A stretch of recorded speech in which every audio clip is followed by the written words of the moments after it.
Morning family, awesome to be with you this morning. This week we will be looking at running the race of endurance. When we read out of the book of Hebrews 12, verse 1 and 2, we read amazing things there. We see that God has called us for a race. And we as South Africans love rugby so much. And I remember in 2000, the previous World Cup, where Cheslin Kolbe hit a gap through the English back line and went to score a try. The crowd went ballistic. They went bizarre because they were so happy about what Cheslin Kolbe just achieved. This morning, I want to come and tell you, just the same way that Cheslin Kolbe hit that gap, sidestepped that English defense, he went and he scored that try to put South Africa on top. The same way, we are like Cheslin Kolbe. In life, sometimes we have to face challenges and everything, but we've got a great cloud of witnesses that's sitting in the crowd, cheering you on to say, come on, my brother, come on, my sister, I know you can do this.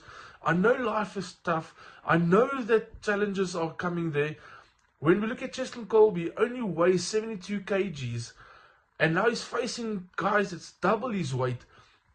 And because of the training and the exercise that he got, he knows how to face the challenges that he has.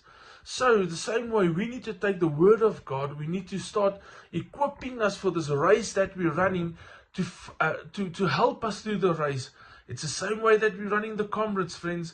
We will look at running the Comrades tomorrow. But I want to come and tell you that we need to start equipping ourselves, challenging ourselves in the word of God to run the race of endurance. The most important thing of this race is not who's going to finish first and the strongest and the quickest. But life, the race of life is a journey. It's a marathon that we're going to run. And we'll look at that tomorrow morning about the marathon that we're running.